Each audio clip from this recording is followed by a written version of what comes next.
বিপুল বৈদেশিক ঋণ পরিশোধ ও বাণিজ্য সম্প্রসারণের চাপ নতুন সরকারের সামনে। চলমান সংস্কার দ্রুত এগিয়ে নেওয়ার পরামর্শ বিশ্লেষকদের।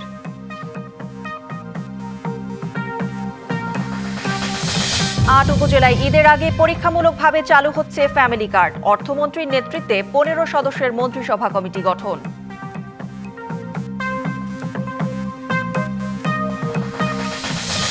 পর্যাপ্ত মজুদের পরও চট্টগ্রামে বেড়েছে নিত্যপণ্যের দাম, কৃত্রিম সংকট তৈরির অভিযোগ। রাজবাড়ীতে পেঁয়াজের বাজারে ব্যাপক দরপতন।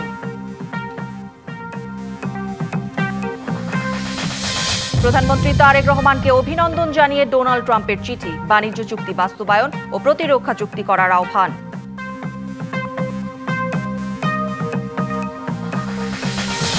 শীত বিদায় নেয় বাড়ছে মশার উৎপাত। অতিষ্ঠ রাজধানীবাসী, শুরুতে ব্যবস্থা না নিলে এবারও ডেঙ্গু পরিস্থিতি খারাপ হওয়ার আশঙ্কা।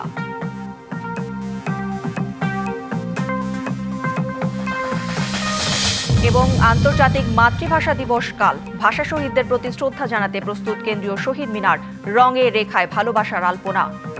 তারেক রহমানের নেতৃত্বে নতুন সরকারের যাত্রা শুরু হচ্ছে কঠিন অর্থনৈতিক বাস্তবতায়। ঊর্ধ্ব মূল্যস্ফীতি, নিম্ন প্রবৃদ্ধি, ব্যাংক খাতে রেকর্ড খেলাপি ঋণ, দুর্বল আর্থিক প্রতিষ্ঠান ও পুঁজিবাজার, আমানতকারীদের চাপ এবং বিপুল বৈদেশিক ঋণের বোঝা এখন অর্থনীতির প্রধান চ্যালেঞ্জ। সংশ্লিষ্টরা বলছেন, আর্থিক কাঠামোর শক্তিশালী ভিত গড়তে এগিয়ে নিতে হবে চলমান সংস্কার কাজ। কঠোর হতে হবে অর্থ পাচার রোধে। অর্থনীতির টালমাটাল অবস্থার মধ্যেই ২০২৪ সালের ৫ই আগস্ট পালিয়ে যায় শেখ হাসিনার সরকার। লাগামহীন মূল্যস্ফীতি, রিজার্ভের ধারাবাহিক পতন, ডলার বাজারে অস্থিরতা, বিপুল বাণিজ্য ঘাটতি আর তীব্র তারল্য সংকট মোকাবিলা করতে হয় ডক্টর ইউনূসের সরকারকে। রেমিটেন্স, রিজার্ভ সহ কয়েকটি খাতে উন্নতি হলেও তারেক রহমানের সরকারকেও মোকাবিলা করতে হবে আর্থিক খাতের কঠিন চ্যালেঞ্জ। বিপুল খেলাপি ঋণের বোঝা, কোটি গ্রাহকের আমানত ফেরতের চাপ, নিত্যপণ্যের দামের লাগাম টানার মতো পরিস্থিতির মুখোমুখি হতে হবে নতুন সরকারকে। থাকছে বিপুল বৈদেশিক ঋণ পরিশোধ এবং বিনিয়োগ বাড়িয়ে প্রবৃদ্ধির চাকা সচল রাখার পরীক্ষাও। সংশ্লিষ্টরা বলছেন, আর্থিক কাঠামো শক্তিশালী করতে দরকার শক্ত আইনি ভিত্তি। এটি নিশ্চিতে এগিয়ে নিতে হবে চলমান সংস্কার কাজ। নতুন সরকারে একটা রাজনৈতিক দর্শন থাকবে। ইন্টারিম গভর্নমেন্টের সব পলিসির সাথে একমত নাও হতে পারে। যদি একমত হয়, এটা এগিয়ে নিয়ে যাওয়া একটা চ্যালেঞ্জ। আর যদি একমত না হয়, এটার বিকল্প একটা জিনিস পন্থা দাঁড় করা এবং সেটাকে বাস্তবায়ন করাটা একটা চ্যালেঞ্জ। অর্থাৎ আর্থিক খাতে একটা বড় চ্যালেঞ্জ নিয়ে নতুন সরকার তাদের যাত্রা শুরু করবে। আঞ্চলিক প্রতিযোগিতায় টিকে থাকতে বৈদেশিক বাণিজ্য ব্যবস্থাপনাকে ঢেলে সাজানোর পরামর্শ বিশ্লেষকদের। এ লক্ষ্যে কর ব্যবস্থাপনায় আনতে হবে আমূল পরিবর্তন। ম্যাক্রো ইকোনমিক স্টেবিলিটিটা মোটামুটি সামনে এসে গেছে। এখন নেক্সট ফেজ হচ্ছে ইনভেস্টমেন্ট, বিনিয়োগ আনা এবং অর্থনীতিকে আরও চাঙ্গা করে ওঠা। বর্তমান যে ট্যাক্স সিস্টেম আছে, এটাকে ওভারহল করতে হবে। রেডিমেড গার্মেন্ট, ইউরোপিয়ান ইউনিয়নে আমাদের শেয়ার এখন 48%। সেখানে ওই শেয়ারটা কমে যাবে, কারণ ভারত অনেক প্রস্তুতি নিয়েছে। বিশেষজ্ঞরা মনে করেন, অর্থনৈতিক স্থিতিশীলতা ফেরাতে আইনের কার্যকর ব্যবহার, জবাবদিহিতা নিশ্চিত করা এবং অর্থ পাচার ঠেকানোই হবে নতুন সরকারের অন্যতম চ্যালেঞ্জ। রেদওয়ানুল হক, ডিবিসি নিউজ, ঢাকা। রোজার ঈদের আগেই অতি দরিদ্রদের জন্য পরীক্ষামূলকভাবে ফ্যামিলি কার্ড চালু করা হবে। শুরুতে এই কার্ডের মাধ্যমে অতি দরিদ্র নিম্নবিত্ত পরিবারকে নগদ অর্থ দেওয়া হবে। বৃহস্পতিবার প্রধানমন্ত্রী তারেক রহমানের সভাপতিত্বে আন্তঃমন্ত্রণালয় সভায় এই সিদ্ধান্ত হয়। সভায় দ্রুত ফ্যামিলি কার্ড কার্যক্রম শুরুর তাগিদ দেন প্রধানমন্ত্রী। এবারের সংসদ নির্বাচনের আগে বিএনপির নির্বাচনী ইস্তেহারে গুরুত্ব দেওয়া হয়েছে ফ্যামিলি কার্ডের বিষয়টি। সরকার গঠনের শুরুতেই সেই প্রতিশ্রুতি বাস্তবায়নে নেওয়া হয়েছে উদ্যোগ। বৃহস্পতিবার প্রধানমন্ত্রী তারেক রহমানের সভাপতিত্বে আন্তঃমন্ত্রণালয় বৈঠকে ফ্যামিলি কার্ড চালু করতে কর্মপন্থা ঠিক করা হয়। বৈঠক শেষে বন ও পরিবেশ মন্ত্রী জানান, ঈদের আগেই অতি দরিদ্রদের জন্য পরীক্ষামূলকভাবে ফ্যামিলি কার্ড চালু করা হবে। নির্বাচনী ম্যানিফেস্টোতে ফ্যামিলি কার্ডের ইস্যু বিস্তারিত উল্লেখ আছে, সেটা কার্যকর কিভাবে করবে সেটা নিয়ে আজকে আলোচনা হয়েছে। এ সময় সমাজ কল্যাণ মন্ত্রী বলেন, দ্রুত ফ্যামিলি কার্ড পৌঁছে দিতে অর্থমন্ত্রীর নেতৃত্বে মন্ত্রিসভার একটি উপকমিটিও গঠন করা হয়েছে। ইনশাল্লাহ ঈদের আগেই ইনশাল্লাহ এটার কার্যক্রম শুরু হয়ে যাবে।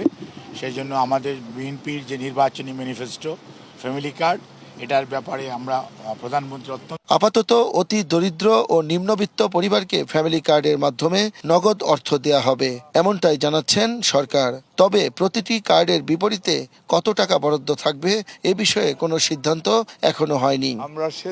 আমরা চেষ্টা করছি আগামী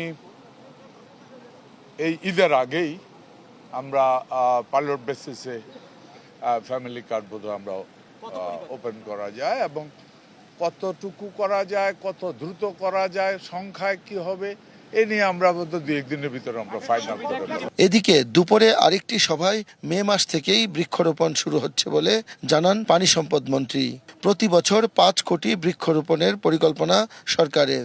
আমরা এই 4টা মন্ত্রণালয়ে বসবো, আলোচনা করব এবং পরবর্তী সপ্তাহে সিদ্ধান্ত হবে। সিদ্ধান্ত অনুযায়ী আমরা কিভাবে খাল খনন এই প্রক্রিয়াটা একটা কর্মসূচি এবং বিপ্লব আকারে নিয়ে এই আন্দোলনটাকে সাকসেস করতে পারি, সেই সমূহ সিদ্ধান্ত আমরা পৌঁছাবো এবং আমাদের কার্যক্রম 180 দিন যেটা সেই কার্যক্রম আমাদের শুরু হবে।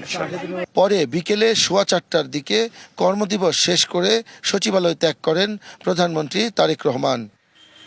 শাহ ইমন, ডিবিসি নিউজ, ঢাকা। দেশের 8 উপজেলায় পরীক্ষামূলকভাবে ফ্যামিলি কার্ড কর্মসূচি শুরু করার লক্ষ্যে অর্থমন্ত্রীকে সভাপতি করে 15 সদস্যের মন্ত্রিসভা কমিটি গঠন করেছে সরকার। মন্ত্রিপরিষদ বিভাগ থেকে এই কমিটি গঠন সংক্রান্ত প্রজ্ঞাপন জারি করা হয়।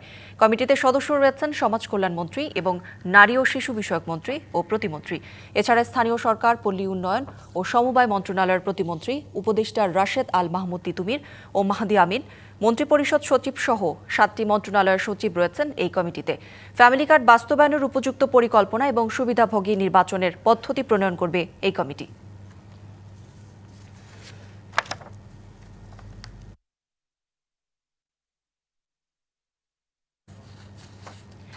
চাহিদার তুলনায় বেশি মজুদ থাকলেও রোজার আগে থেকেই বেড়েছে ভোগ্যপণ্যের দাম।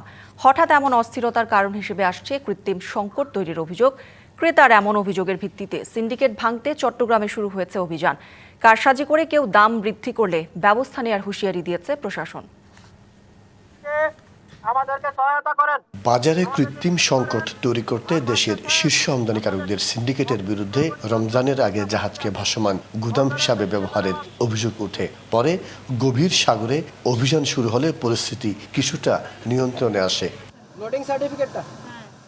রোজার আগেই ফের অস্থিরতা শুরু হয় বাজারে। গত 10 দিনের ব্যবধানে দেশে ভোগ্যপণ্যের অন্যতম বড় পাইকারি বাজার খাতুনগঞ্জে বেড়েছে বিভিন্ন পণ্যের দাম। বাজার স্থিতিশীল রাখতে অভিযানে নামে প্রশাসন, বৈঠকে বসে ব্যবসায়ী নেতাদের সাথে।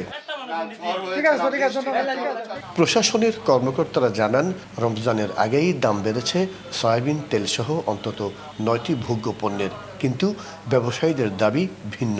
তারা বলছেন বাজার স্থিতিশীলই রয়েছে।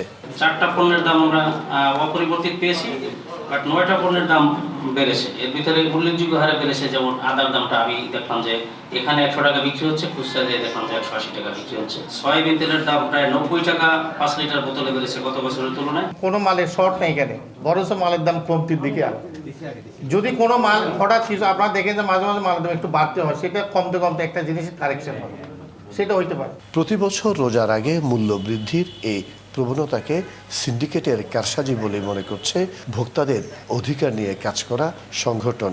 কৃত্রিম সংকট তৈরি করে আমাদেরকে বেশি দাম নেওয়ার যে প্রবণতা, এগুলো কিন্তু থেকে গেছে। জেলা প্রশাসন অথবা ভোক্তা সংরক্ষণ অধিদপ্তর বাজার তদারকিতে যায়, তারা বলে যে দাম স্বাভাবিক, কিন্তু যারা ক্রেতা তারাই জানে আসলে কি পরিমাণ দাম বেশি দিতে হচ্ছে। কৃত্রিম সংকট সৃষ্টি করলে ব্যবস্থা নেওয়ার কথা জানান জেলা প্রশাসক। নতুন বাংলাদেশে কোনো সিন্ডিকেট করার কোনো সুযোগ নাই এবং আমরা সবার কাছে প্রত্যাশা করি সবাই তার দায়িত্বশীল আচরণ করবে। আমরা আমাদের যে গোয়েন্দা সংস্থা, আমাদের মোবাইল টিম, তারাও কাজ করে যাচ্ছে যে আমাদের কাছে কোনো ইনফরমেশন আসলেই আমরা সেখানে ব্যবস্থা গ্রহণ করব। কারসাজির কারণে রমজানের মাঝামাঝি বহুল ব্যবহৃত পণ্যের দাম আরও বৃদ্ধি পাবে এমন শঙ্কা ক্রেতাদের। মাসুদুল হক, ডিবিসি নিউজ, চট্টগ্রাম। সারা দেশের মধ্যে পেঁয়াজ উৎপাদনে তৃতীয় অবস্থানে রাজবাড়ী। তবে এই জেলায় সম্প্রতি পেঁয়াজের বাজারে ব্যাপক দরপতন হয়েছে। 2 দিন আগেও মনপ্রতি যেখানে বিক্রি হতো 2000 টাকায়, সেখানে এখন দাম 1000 থেকে 1200 টাকা।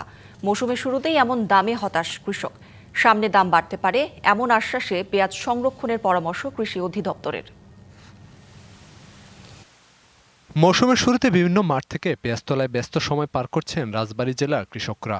দেশের মোট চাহিদার 15% পেঁয়াজ সরবরাহ করেন রাজবাড়ীর কৃষকেরা। তবে মৌসুমের শুরুতে পেঁয়াজের দাম নিয়ে হতাশ জেলার কৃষকেরা। 2-3 দিন আগেও প্রতি কেজি পেঁয়াজ 50 টাকা দরে বিক্রি হলেও বর্তমানে তা নেমে এসেছে 27 টাকায়। অনাকাঙ্ক্ষিত দরপতনে ক্ষতির মুখে রাজবাড়ীর চাষিরা। 2 দিন আগে বাজার ছিল 2000 টাকা, আর 2 দিন পরে বাজার হলো 1200 টাকা। 2100 থেকে যদি 1200 টাকা মন চলে আসে, তাহলে এই কৃষকের কি অবস্থা হবে? বাজারে সরবরাহ বেশি থাকায় ন্যায্য দাম পাচ্ছেন না কৃষক। অন্যদিকে খুচরা পর্যায়ে দাম কমার কোনো নেই লক্ষণ। ব্যবসায়ীরা বলছেন, পরিবহনের ব্যয় বৃদ্ধি ও খুচরা পর্যায়ে সিন্ডিকেটের কারণে পেঁয়াজের দাম কমার সুফল পাচ্ছে না ভোক্তারা। প্রচুর পরিমাণে আমদানি, কথা বলছেন, যার কারণে অটোমেটিক দাম কমে গেছে। মূলত বেশি লাভ করে হলো যারা খুচরা ব্যবসায়ী আছে, এরা মূলত বেশি লাভ করে। সিন্ডিকেট এই জায়গায়। আপাতত পেঁয়াজ আমদানির কোনো সিদ্ধান্ত নেই সরকারের। ক্ষতি পুষিয়ে নিতে পেঁয়াজ সংরক্ষণের পরামর্শ কৃষি সম্প্রসারণ অধিদপ্তরের। এখনো পেঁয়াজ আমদানি করার জন্য ব্যবস্থা করা হয়নি। সিন্ডিকেট যারা মধ্যস্বত্বব্যাপী ফরিয়া থাকে, তারা কিছু লাভ করতে চায়। তবে সরবরাহের সাথে যদি চাহিদা ঠিক থাকে, সেক্ষেত্রে দাম ততটা হেরফের হবে না। রাজবাড়ীতে চলতি মৌসুমে 40,000 হেক্টর জমিতে পেঁয়াজের আবাদ হয়েছে, যেখানে লক্ষ্যমাত্রা ধরা হয়েছে 6 lakh metric ton. DBC news desk. বাংলাদেশের নতুন প্রধানমন্ত্রী তারেক রহমানকে অভিনন্দন জানিয়ে চিঠি পাঠিয়েছেন মার্কিন প্রেসিডেন্ট ডোনাল্ড ট্রাম্প। চিঠিতে যুক্তরাষ্ট্রের সঙ্গে বাণিজ্য চুক্তি বাস্তবায়ন এবং প্রতিরক্ষা চুক্তি করার আহ্বান জানান ট্রাম্প। এদিকে তারেক রহমানকে অভিনন্দন জানিয়ে চিঠি পাঠিয়েছেন ব্রিটিশ প্রধানমন্ত্রী কিয়ার স্টারমারও। সরকারের প্রধানমন্ত্রী পদের কর্তব্য বাংলাদেশের ত্রয়োদশ সংসদ নির্বাচনে নিরঙ্কুশ বিজয় নিয়ে সরকার গঠনের পর প্রধানমন্ত্রী তারেক রহমানকে অভিনন্দন জানাচ্ছেন বিভিন্ন দেশের রাষ্ট্র ও সরকার প্রধানরা। এবার যুক্তরাষ্ট্রের প্রেসিডেন্ট ডোনাল্ড ট্রাম্পও অভিনন্দন জানিয়ে চিঠি দিয়েছেন তারেক রহমানকে। চিঠিতে প্রধানমন্ত্রী হিসেবে তারেক রহমানের সাফল্য কামনা করেন তিনি। এতে বলা হয়, যুক্তরাষ্ট্র ও বাংলাদেশের অংশীদারিত্ব, পারস্পরিক সম্মান এবং একটি মুক্ত ও উন্মুক্ত ইন্দো প্যাসিফিক অঞ্চলে শক্তিশালী ও সার্বভৌম রাষ্ট্রগুলোর সমৃদ্ধি নিশ্চিতের যৌথ স্বার্থের ভিত্তিতে গড়ে উঠেছে। এছাড়া পারস্পরিক বাণিজ্য চুক্তি বাস্তবায়নের আহ্বান জানিয়ে ট্রাম্প বলেন, এর মাধ্যমে উপকৃত হবে কৃষক ও শ্রমিকরা। পাশাপাশি নিয়মিত প্রতিরক্ষা চুক্তিগুলো দ্রুত সম্পন্ন করতে কার্যকর পদক্ষেপের আহ্বানও জানান তিনি। বলেন, এর ফলে বাংলাদেশের সামরিক বাহিনীকে যুক্তরাষ্ট্রের তৈরি অত্যাধুনিক সামরিক সরঞ্জাম ব্যবহারের সুযোগ করে দেবে। এদিকে তারেক রহমানকে অভিনন্দন জানিয়ে চিঠি পাঠিয়েছেন যুক্তরাজ্যের প্রধানমন্ত্রী কিয়ার স্টারমারও। এতে দ্বিপাক্ষিক সম্পর্ক জোরদারের পাশাপাশি বাণিজ্য ও বিনিয়োগ সম্পর্ক এগিয়ে নেয়ার প্রত্যয় জানান তিনি। এছাড়া বিপুল সংখ্যক রোহিঙ্গাকে আশ্রয় দেয় বাংলাদেশের উদারতার প্রশংসার পাশাপাশি সমর্থন অব্যাহত রাখার কথাও জানান ব্রিটিশ প্রধানমন্ত্রী। নাজমুল হুদা, ডিবিসি নিউজ। অনেক দেশের সঙ্গে সম্পর্ক চ্যালেঞ্জিং অবস্থায় আছে, তবে দেশের মর্যাদা উঁচু রেখে তা স্বাভাবিক করতে কাজ করবে সরকার। বৃহস্পতিবার পররাষ্ট্র মন্ত্রণালয়ে একথা জানান পররাষ্ট্র প্রতিমন্ত্রী শামা উবাইদ ইসলাম। অনেক দেশের ভিসা জটিলতা নিয়ে দ্রুত কাজ শুরু হবে বলেও জানান তিনি। অনেকদিন পরে বাংলাদেশে একটি গণতান্ত্রিক সরকার এসেছে। গণতান্ত্রিক সরকারের পররাষ্ট্রনীতি যেরকম হওয়া উচিত, সে বাংলাদেশের মেরুদণ্ড সোজা করে বাংলাদেশ সকল দেশের সাথে, সকল রাষ্ট্রের সাথে যোগাযোগ রাখবে, কথা বলবে, বন্ধুত্ব রাখবে। সেই মেরুদণ্ডটা আমাদের অনেক দিন পরে শক্ত হয়েছে, বিকজ আমরা একটি জনগণের ম্যান্ডেট নিয়ে আমরা এসেছি। নতুন সরকারের কাছে উন্নয়ন, সুশাসন, ন্যায় বিচার এবং নিরাপদ ভবিষ্যতের প্রত্যাশা সাধারণ মানুষের। তারা বলছেন, দেশের মানুষ এখন স্বচ্ছ, জবাবদিহিমূলক এবং দুর্নীতিমুক্ত একটি নতুন বাংলাদেশ দেখতে চান। নিত্যপণ্যের দাম সহনীয় পর্যায়ে রাখারও দাবি তাদের। ত্রয়োদশ জাতীয় সংসদ নির্বাচনে নিরঙ্কুশ জয় নিয়ে সরকার গঠনের পর বুধবার জাতির উদ্দেশ্যে প্রথম ভাষণ দেন প্রধানমন্ত্রী তারেক রহমান। বলেন, দেশে আইনশৃঙ্খলা পরিস্থিতির উন্নতি এবং দুর্নীতি কঠোরভাবে নিয়ন্ত্রণ করা হবে। দলীয় বা রাজনৈতিক প্রভাব প্রতিপত্তি অথবা জোর জবরদস্তি নয়, আইনের শাসনই হবে রাষ্ট্র পরিচালনার শেষ কথা।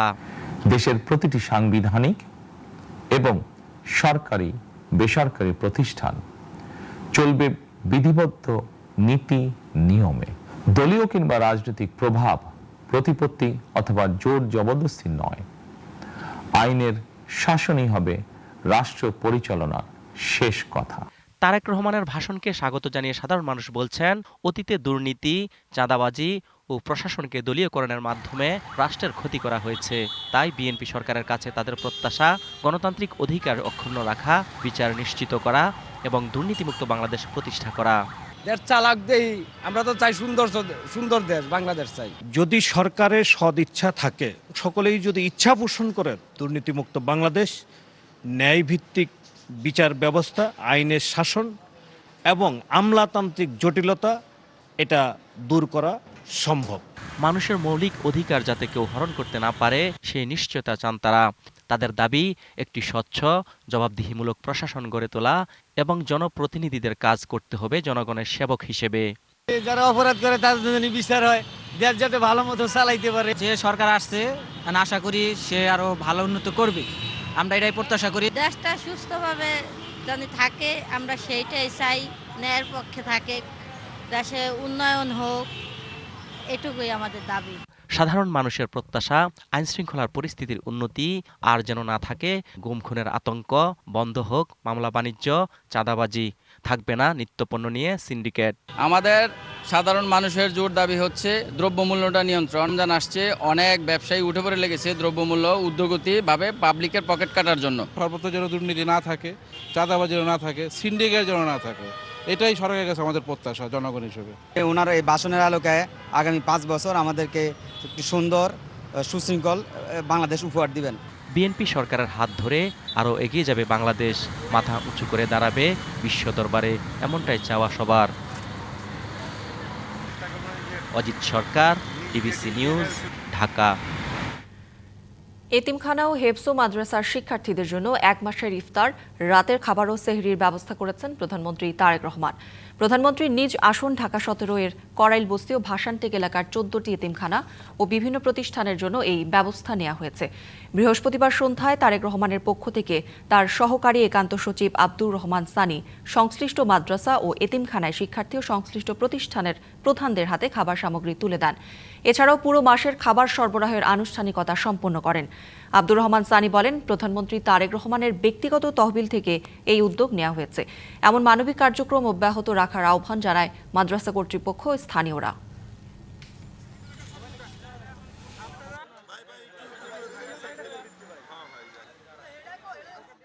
আমাদের যে নবনির্বাচিত প্রধানমন্ত্রী, অত্র এলাকার মাননীয় সংসদ সদস্য, উনি কমিটমেন্ট করেছিলেন যে উনি জনগণের পাশে থাকবেন। আমাদের যে এতিম যে শিশুরা আছে তারা অত্যন্ত অসহায়, এবং তাদেরকে তো আমরা এই রমজানে তাদেরকে একটা যদি উন্নত মানের খাবারের ব্যবস্থা করে দিতে পারি, সেহরির ব্যবস্থা করে দিতে পারি, ইফতারের ব্যবস্থা করে দিতে পারি, তাহলে তারা কিছুটা হলেও সুস্থভাবে রোজাটা রাখতে পারবে। স্বাধীন গণমাধ্যমের উপর হস্তক্ষেপ গুরুতর অন্যায় বলে মন্তব্য করেছেন বিরোধী দলীয় নেতা ও জামায়াতের আমির ডাক্তার শফিকুর রহমান। ঢাকায় এতিমদের সম্মানে জামায়াত ইসলামীর ইফতার মাহফিলে কথা বলেন তিনি। হিংসা, হানাহানি আর সংকীর্ণতার রাজনীতি থেকে বের হয়ে আসার আহ্বান জানিয়ে ডাক্তার শফিকুর রহমান বলেন, বিরোধী দল হিসেবে দুর্নীতিমুক্ত মানবিক সমাজ গঠনে সরকারের পাশে থেকে সর্বোচ্চ সহযোগিতা করবে জামায়াত। তবে যেখানে প্রয়োজন সেখানে প্রতিরোধ গড়ে তোলা হবে।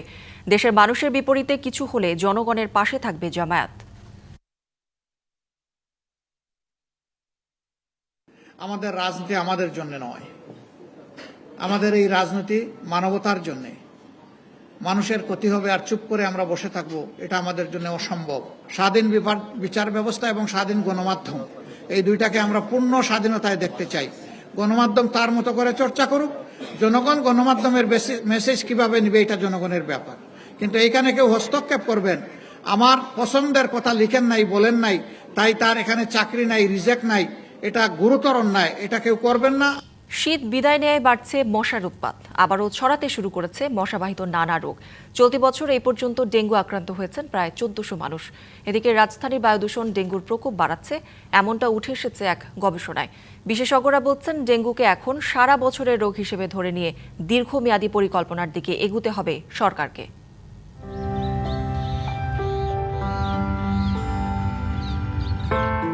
মাঘ পেরিয়ে প্রকৃতির বুকে চলে এসেছে ফাগুন। নগর থেকে বিদায় নিচ্ছে শীত। তাপমাত্রা উষ্ণ হতে থাকায় রাজধানীর বিভিন্ন স্থানে বেড়েছে মশার উপদ্রব। রীতিমতো অতিষ্ঠ হয়ে উঠেছেন নগরবাসী। তাদের যত ক্ষোভ মশা নিয়ন্ত্রণে সিটি কর্পোরেশনের ব্যর্থতায়। মশার লেগে আমরা গরিব মানুষ তো ভালো করে মশারি কিনতে পারি না, গুলব জ্বালায় থাকি। এবার মশা অনেক বাড়ছে, মানে সিটি কর্পোরেশন আল্লাহরা ওরম ঠিক মতন আসে না, ওষুধও ঠিক মতন দেন, এজন্য খুব মশা বাড়ছে। যে ড্রেনের ময়লা আবর্জনা এগুলি থাকে, ওরা এই গলি চিপা আসে না উঠাইবার জন্য। 15 দিনে একদিন আসে, এরকম ধরনের আর কি। প্রতিদিন তো আর ওষুধ দিতে আসে না। স্বাস্থ্য অধিদপ্তরের পরিসংখ্যান বলছে চলতি মাসে এ পর্যন্ত মশাবাহিত রোগ ডেঙ্গুতে আক্রান্ত হয়ে চিকিৎসা নিয়েছেন প্রায় ৩০০ জন। চলতি বছরে মৃত্যু ঘটেছে 4 জনের। বিশেষজ্ঞরা বলছেন বছরের শুরুতে ব্যবস্থা না নিলে ডেঙ্গু এবারও প্রকট হয়ে ধরা দেবে। সারা বছর সারা দেশ জুড়ে যেহেতু এটা হচ্ছে, সুতরাং যদি আপনি স্বাস্থ্য সমস্যা হিসেবে বলতে চান, এটাকে 1 নম্বর একটা জরুরি জনস্বাস্থ্য সমস্যা হিসেবে গণ্য করা উচিত। বছরের শুরুতে দরকার হলো প্রথমে একটা সার্ভে করা, যেমন ধরেন এই মার্চ এপ্রিলে সার্ভেটা করে ফেলা দরকার। সম্প্রতি পরিবেশ বিষয়ক সাময়িকী এনভায়রনমেন্টাল পলিউশনের এক গবেষণায় জানানো হয়েছে বাংলাদেশ সহ যেসব দেশে বায়ু দূষণ বেশি সেসব দেশে ডেঙ্গুতে মৃত্যুহার বিশ্বের গড় মৃত্যুহারের চেয়ে অনেক বাড়তি। আবার এসব দেশের যেসব এলাকা অতি দূষিত মৃত্যুহারও বেশি সেসব এলাকায়। ঢাকা শহরের তাপমাত্রা অন্য শহরগুলোর থেকে বেশি। এই মশাগুলা বেশি করে তারা ডিম পাড়ে, ডিম পারলে পরে বেশি করে মশা হচ্ছে। তো সেই বেশি করে মশা যাতে না হয় সেইখানে আবার তখন দেখতে হবে যে পানি জমে আছে কিনা। কিছু হটস্পট আছে ঢাকা শহরে, কিছু জায়গা আছে যেখানে নাকি বেশি করে ডেঙ্গু হয়। মানুষকে সম্পৃক্ত করে এটার ব্যবস্থাপনা করতে হবে। প্রাকৃতিক উপায়ে মশা নিয়ন্ত্রণে কিছু ব্যবস্থা নেওয়ারও পরামর্শ দেন এই বিশেষজ্ঞ। Tahsina Jesi, DBC news, Dhaka. মানব সভ্যতার বিকাশের অতি গুরুত্বপূর্ণ অনুষঙ্গ ভাষা। মায়ের ভাষা মানুষের সহজাত, আর এই ভাষার জন্যই অবিশ্বাস্যভাবে লড়াই করতে হয়েছে, জীবন দিতে হয়েছে বাঙালিকে। ভাষার জন্য জীবন দেয়া সেই বীর শহীদদের শ্রদ্ধা জানাতে প্রস্তুত কেন্দ্রীয় শহীদ মিনার। রঙে রূপে আলপনায় রঙিন হচ্ছে বেদি ও চত্বর।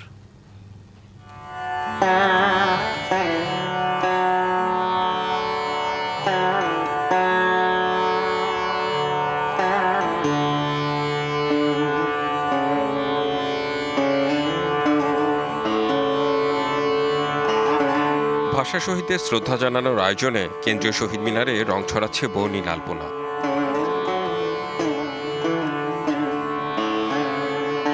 শিক্ষার্থী, সংস্কৃতিকর্মী ও স্বেচ্ছাসেবী দিন-রাত পরিশ্রম করে আঁকছেন আলপনা। আলপনা শুধু নান্দনিকতা নয়, ২১-এর চেতনা ধারণ করার প্রতীকী ভাষাও।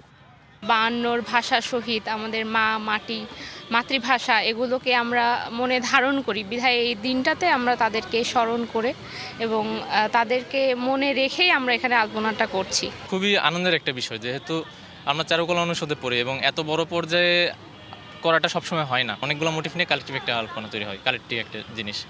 এটি ভালোবাসার প্রকাশ, ভাষা শহীদদের আত্মত্যাগ জীবন্ত ও বহমান রাখার আবেগ। এইবার যেহেতু আমরা একটা গণতন্ত্রের দিকে নতুন যাত্রা শুরু করেছি, সেহেতু আমরা এবার লাল, হলুদ আর নীল এই 3টা রঙকে প্রাধান্য দিয়ে একটা উৎসবের আমেজ দেওয়ার চেষ্টা করছি। লোকজ সংস্কৃতির পরম্পরা থেকেই এই আলপনা। শেকড়ের সঙ্গে প্রজন্মের সংযোগ ও ভাষা আন্দোলনের ইতিহাস হৃদয়ে গেঁথে দিতেই এই শিল্প নকশা। টিভিতে দেখতাম যে শহীদ মিনারে এত সুন্দর করে বড় পরিসরে আলপনা দেওয়া হয়, তো তখন মনে হইতো যে আমি যদি কখনো পারতাম।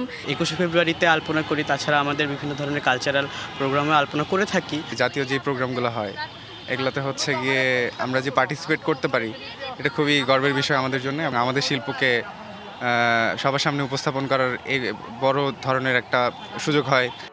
বাংলা ভাষা বাঙালির অহংকার, বাঙালির পরিচয়। রঙে রেখায় শ্রদ্ধা আর ভালোবাসার এই প্রকাশ যেন চিরায়িত। Redwan Ahmed, DBC news, Dhaka.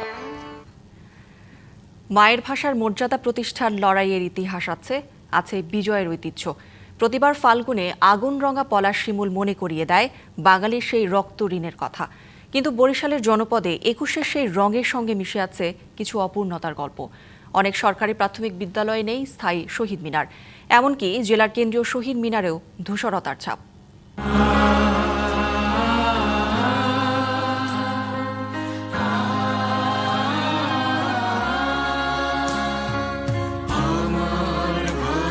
নববসন্তের তীব্র রঙে রাঙা প্রকৃতি, রক্তবর্ণ পলাশ আর শিমুলে ছেয়ে গেছে চারদিক। বসন্তের নাতিশীতোষ্ণ হাওয়ায় মাঠ জুড়ে খেলায় মেতেছে শিশুরা। এমন সব উজ্জ্বল দৃশ্যের মাঝেও লুকিয়ে আছে অনেক আক্ষেপ গাথা। বরিশালের বাকেরগঞ্জ উপজেলার গুড়িয়া সরকারি প্রাথমিক বিদ্যালয় তৃতীয় শ্রেণীর শিক্ষার্থী মিম। বসন্তের এই সময়ে পলাশ শিমুলের লাল রঙে তার কাছে দৃশ্যমান হয় বইয়ের পাতায় পড়া অমর ২১শে ফেব্রুয়ারির কথা। ২১শে ফেব্রুয়ারি আন্তর্জাতিক মাতৃভাষা দিবস। এদিন সবাই শহীদ মিনারে ফুল দেয়। আমাদের স্কুলে কোনো তো শহীদ মিনার নেই, আমরা কোথায় ফুল দেব? বরিশাল জেলায় ১৫৮৬টি সরকারি প্রাথমিকের মধ্যে ১৪৩৩টিতেই শহীদ মিনার।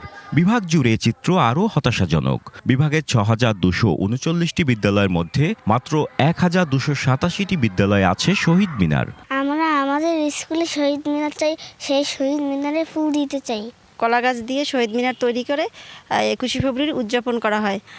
আমাদের বিদ্যালয়ে যদি একটি শহীদ মিনার থাকতো তাহলে শিশুরা আন্তর্জাতিক মাতৃভাষা দিবস সম্পর্কে অনেক কিছু জানতে পারতো এবং শিখতে পারতো।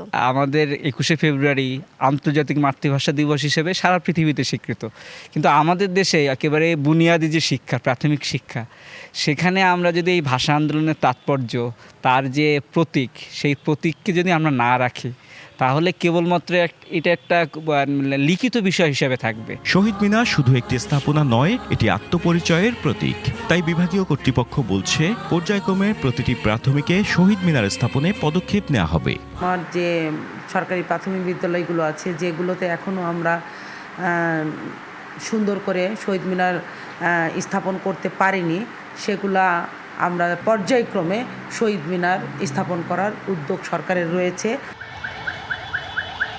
দিনে যেখানে বসন্তের রঙে উজ্জ্বল সব দিক, সন্ধ্যা নামলেই সেখানে অন্ধকার। বরিশালে কেন্দ্রীয় শহীদ মিনারে জ্বলে না আলো, দেয়াল ঘেরা সাদা স্তম্ভগুলো মিলিয়ে যায় অন্ধকারে। তাহলে ২১ কি শুধু প্রভাতের জন্য? শ্রদ্ধা কি শুধু একটি দিনের? আমাদের যে মাতৃভাষা আছে, এই মাতৃভাষাকে যদি আসলে আমরা সম্মান করতে চাই, আমাদের ২১শে ফেব্রুয়ারিকে ধারণ করতে হবে এবং শহীদ দিবসের প্রতি সম্মান প্রদর্শন করতে হবে। আপনি দেখবেন যে বরিশাল শহরে, সারা শহরে ঝা চকচকে আলো, কিন্তু শহীদ মিনারটা অন্ধকার হয়ে পড়ে আছে। গেটে একটা বড় তালা ঝুলছে। দায় অবশ্যই কর্তৃপক্ষের আছে এবং কর্তৃপক্ষ এই অন্ধকার করে রাখা যে শহীদ মিনারকে, এটা কোনোভাবেই সে দায় এড়াতে পারে না। বুক চিতিয়ে আজও বিশ্ব বাঙালি বলে ওঠে ২১ মানে মাথা নত না করা। সেখানে মায়ের ভাষার জন্য যারা জীবন দিয়েছিলেন তাদের স্মরণে প্রয়োজন প্রতিদিনের আলো, বিদ্যালয়ে, নগরে আর আমাদের চেতনায়। Ziad Mahmud, DBC news, Barishal. বাঙালি জাতিসত্তার উন্মেষের অন্যতম অনুঘটক ভাষা আন্দোলন, আর সেই আন্দোলনে শহীদ হন সালাম, রফিক, বরকত, শফিউ সহ নাম না জানা আরও কয়েকজন। কিন্তু ভাষা শহীদদের শ্রদ্ধা জানানোর জন্য নরসিংদীর বেশিরভাগ সরকারি প্রাথমিক বিদ্যালয়ে নেই শহীদ মিনার। এতে রাষ্ট্রভাষার সঠিক ইতিহাস থেকে বঞ্চিত হচ্ছে নতুন প্রজন্ম। বাঙালির গৌরবোজ্জ্বল অধ্যায় ৫২ ভাষা আন্দোলন, যা পরবর্তীতে স্বাধীনতা যুদ্ধের অনুপ্রেরণা জুগিয়েছে। ভাষার জন্য প্রাণ দেওয়ার মতো বাঙালির গৌরবের ৭৪ বছর পূর্ণ হচ্ছে এবার।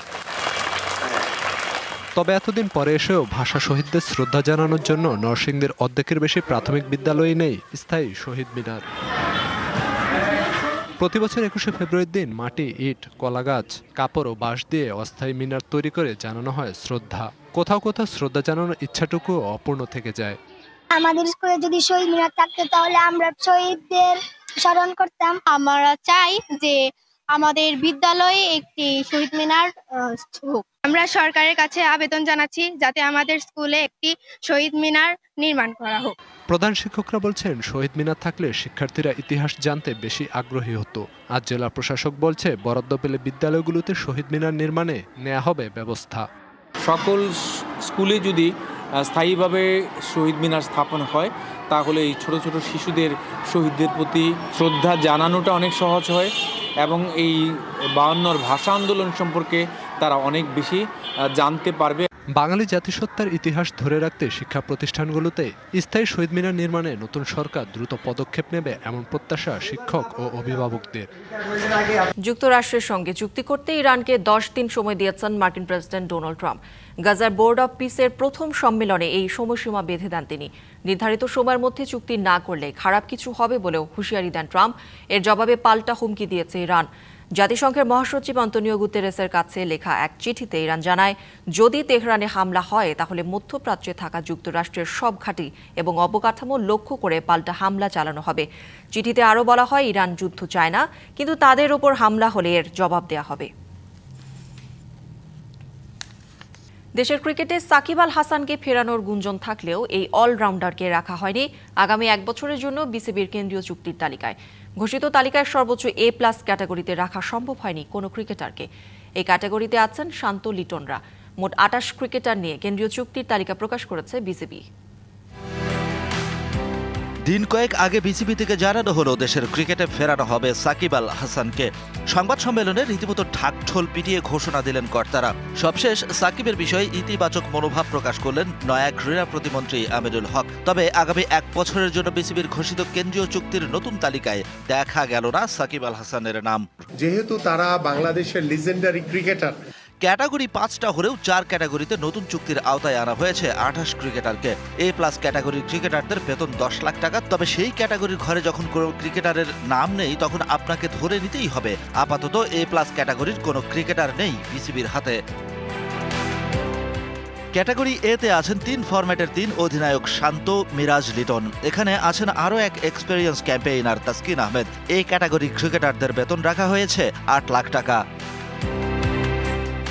বি ক্যাটাগরির ক্রিকেটারদের জন্য বেতন রাখা হয়েছে যথারীতি 6 লাখ টাকা। এই ক্যাটাগরিতে আছেন মুশফিকুর রহিম, মুমিনুল হক, তাইজুল, মুস্তাফিজ, হৃদয়, সাদমান, তানজিদ, রিশাদ, শেখ মেহেদি, হাসান মাহমুদ ও নাহিদ রানা।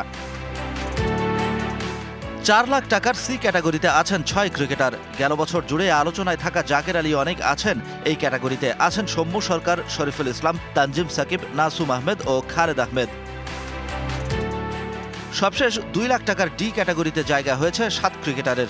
সাইফ হাসান সহ এখানে আছেন পারভেজ ইমন, তানভীর ইসলাম, নাইম হাসান, হাসান মুরাদ, শামীম পাটোয়ারি ও Kazi Nurul Hasan Sohan. Shahan Papon, DBC news desk. সংবাদে এই ছিল এখনকার মতো। ডিবিসি নিউজের সংবাদগুলো পড়তে ভিজিট করুন dbcnews.tv আর ভিজিট করুন ডিবিসির ফেসবুক পেজ এবং ইউটিউব চ্যানেল। ডিবিসির সঙ্গেই থাকুন।